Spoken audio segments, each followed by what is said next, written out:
Welcome to the channel, everybody. This is Phil Beckwith, the professional painter and decorator, and we're coming in. We've got Doris the door. I want to be talking about Farrow Ball's paint. If I say a newish paint, it's their dead flat paint. Now their dead flat paint from Farrow Ball.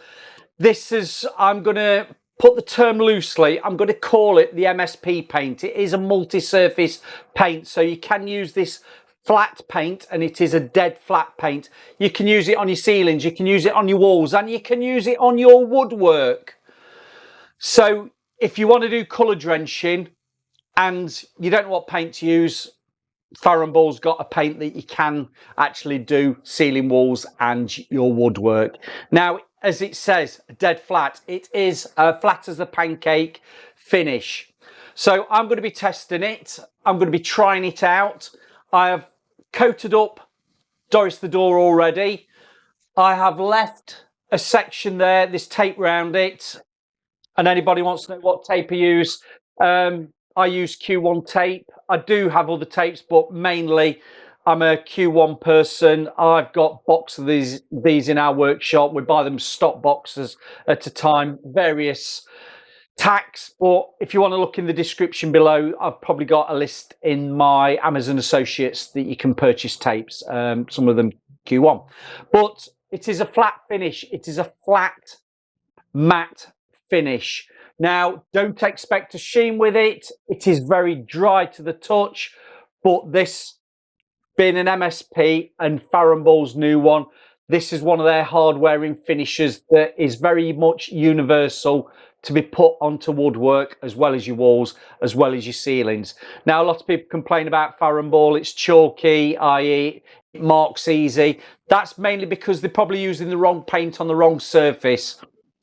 Estate Emulsion is a very dry paint, and it will polish, it will mark, it will show finger marks if you're brushing up against a surface. If this was all, you know what I mean. I prefer Modern Emulsion and the Modern eggshells. The Estate Emulsions and the Estate eggshells are a lot lower sheen level, and they are very drier, and they're a little bit prone to marking. But Farrow Ball have addressed the problem. I'll say a problem. They've got the dead flat range of paints out now. I'm going to make it clear. Doris had got a satin finish paint on in a white colour. You can see that there. And I have gone straight on with this. Over that, light sand down, dust off. I wanted to see what it was like for the opacity, how the paint covers over a white in the term of opacity for the body of the paint, to see whether it has obliteration. And you know what? That first coat is not bad at all. There's a little bit of brush marking, a little bit of grinning, a little bit of scratchiness. That's mainly because of the brush going over a surface that's a little bit shiny. It skids and it skates. But do you know what? For a dark colour going over a light, I was expecting to have a little bit more of a patchy, I will say more of a patchy door, and I've not got that. The actual opacity of that's been very good. Now, what I've done, you can see a little bit more of the purpley tape there. I've gone around another panel, and I'm going to leave that section there just with one coat of the dead flat. I will coat that up again for 2 coats, and we will see what the finish is like. Now, I'm always going to say to you, please read the back of the label, back of the can, because what it does say on the instructions, if you are going over surfaces that are a little bit suspect, or your mask changes of colour, it does recommend to use, if you're using ceiling and walls, using it on ceiling and walls, you can use the wall and ceiling primer as your first coat to actually level out that surface prior to putting your paint on. And that is really across the board with Farrow Ball. Same with the woodwork. If in doubt, go with the primer stroke undercoat on your woodwork surfaces. That gives you the sound base to work on, that your Farrow Ball paint will go on a lot better than trying to make the finish paint go over a surface that you're unsure about. It just helps. It's like hand in glove. Now, I've got a playlist there. I painted my kitchen last year. and I used Stoopski Blue, and I used it over a dark grey tones undercoat, Farrow Ball, and I ended up doing 3 coats of the blue. The opacity didn't seem there over the grey. Now, I used in that paint conditioner. I won't mention any names because it is in that playlist there of what paint conditioner. But it's interesting because on the back of the can for the Farrow Ball, it recommends not to use, and I've got my glasses on my head so I can read it to you. Bottom line here, it says,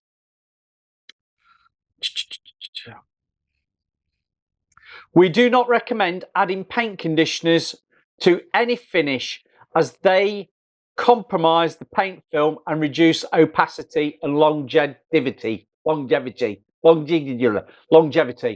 Now, the reason I used a paint conditioner when I did my own kitchen was mainly, it is my own kitchen and I can do experimental painting.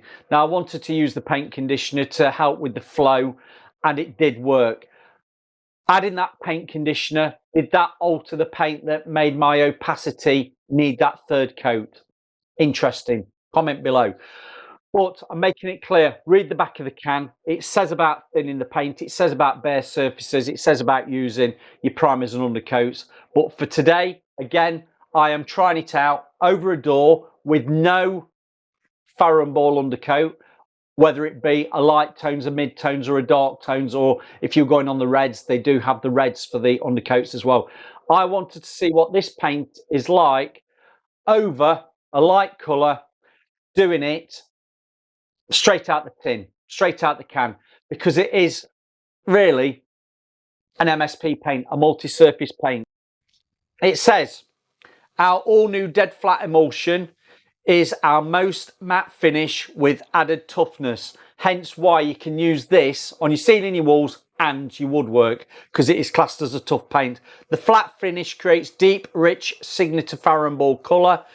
Dead flat is a multi-surface and can be used across walls, woodwork and radiators for an effortless, oh well, I've had a drink now, effortless full room transformation. It's washable, wipeable and scuff resistant, making it perfect for hallways, living rooms and playrooms. Unrivaled performance in low odour water-based formula. So really what I've been saying, you can use it anywhere. So that said, it's water-based, it washes out, there's no smell, and you know what, I'm going to bang a coat on it again now. It's dry, I'll say dry within an hour, touch dry just over an hour, depending on the conditions of your room and your heat, and recoatable, let's say 2 to 3 hours. The longer you leave it, probably the better. I would probably say 3 to 4 would be ideal, but use your common sense, touch it. If it's feeling ready to go, you could probably go with it. If you can actually get your undercoat on in the morning and a first top coat on in an afternoon and come back for your final top coat the next day, you'll probably feel a vast difference than trying to rush it and actually get too many coats on in a day. But so far, this paint has really gone on really well. I'm happy with how it's applied. I'm using my usual brush, which is the Knorr Heritage, the very soft tip bristle. It applies paint really nicely, and I'll show you what I'm doing. Start with your mouldings, go for your panels, work your way around. Clearly, I'm not doing that panel. I will do the mouldings, and I won't be doing that full section of panel there. I will leave that when we come for a final review at the end, we will have a look at what it's been like from 1 coat to 2 coats and leaving the original base showing through. So let me crack on, just watch a bit of this with some music, and then you'll see me a bit later on when it's all dry.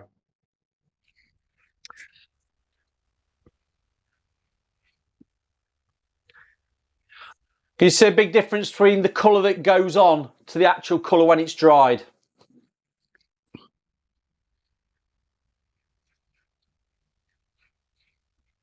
And again, just remember, this is really an emulsion paint. It's very forgiving to apply. Clearly, it's quick drying. You might put it on and think, oh, it's a little bit gritty, but it is It is a flat paint, so when it's dried and you feel it, you'll go, I can feel that toughness to it, and it does feel really nice after that first coat.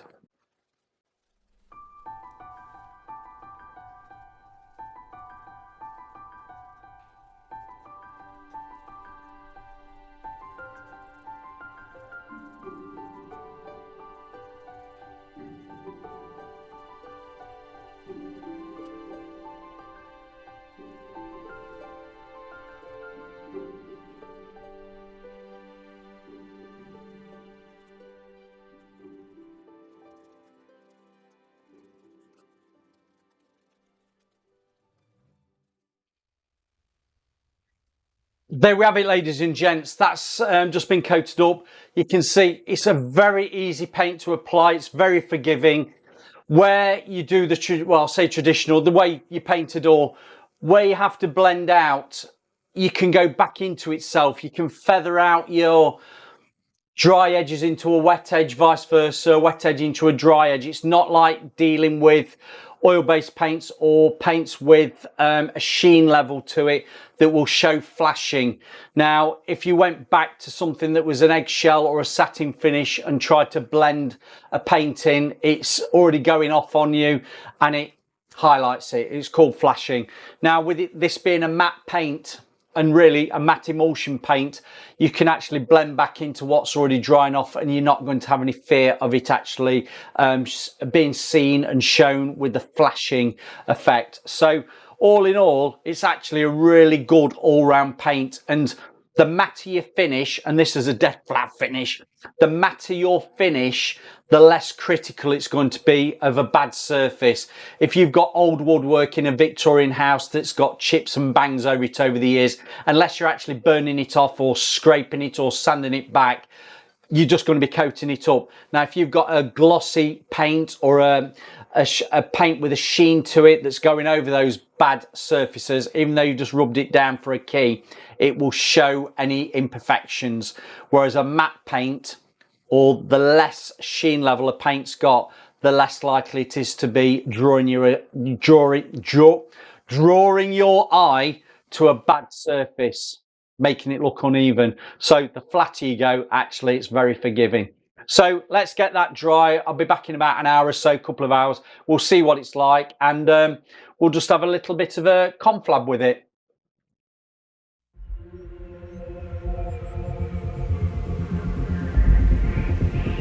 Welcome back. That's nice and dry now, and do you know what? Really impressed with that.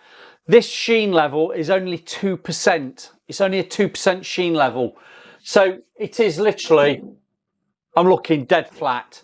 Now, if you're quite happy having such a flat finish on your woodwork, you can colour drench from ceiling, walls and woodwork all in one. And do you know what? Just running my hand over that surface there, it does feel a proper flat, hard finish. And it says it's a durable. You can wipe it down. You can do what you need to. It's got a resistance to the scuff being banged, scuffs. But I don't know whether you'd want to, would you want such a matte finish? 2% on your woodwork. I don't know. Give us some comments below. But it is a very nice finish. And this colour, if you wanted to know what it is, it's that salvaged. There, look. Can you see it's number 306? Salvage. Can you see? Dead flat. Really impressed with it. I've actually used the dead flat before on a job, and I've used it in quite a dark colour, which was more like your downpipe, and it was 2 coats covered, impeccable. It was really good. I didn't use the wall sealing primer underneath it. I just went straight over the emulsion that was on the surface, which it worked for me. But as I said earlier, if you've got doubts about the surface you're going over, I would say to you, read the instructions, follow what the instructions say on the technical data sheet on the Farrow Ball website, because it would really be telling you to use the wall and ceiling primer, or if you're going over woodworks, you know, trim. If you're in America and you're watching, to use the correct primer undercoat for it, particularly the right tone, because there's a light tone, there's a mid tone, and there's a dark tone, and then there's the red as well for the red tones if you're using red colours. But all in all, I'm going to say really impressed with it. You can see where I've done nothing You can see where I've coated it out with one coat, and you can see where the finish coat is. I'm going to pull you off camera now and we'll have a close up at that. And just while I'm doing the off the camera, all those that are giving me super thanks, giving me pressing that 3 little buttons at the bottom and buy me a coffee, it's much appreciated. All that little bit of fund money goes towards helping the channel grow, so I will say thank you to you for that. I'm just coming in, look, we're just finishing off. I'm going to say as well, please watch the videos at the end, but you can see where the satin finish was there. That was nibbed down, gone over that well for 2. The one coat of the MSP, I don't think that's bad at all. And actual finish wise, it's quite a pleasant finish for being a matte surface. If I come across the side, it looks quite even.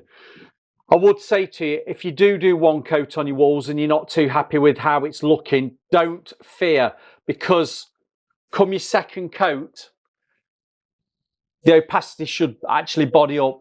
But again, I go back to the case of, yeah, might be better actually to put the primer undercoat on wall ceiling primer before you start doing this on a main ceiling or a wall.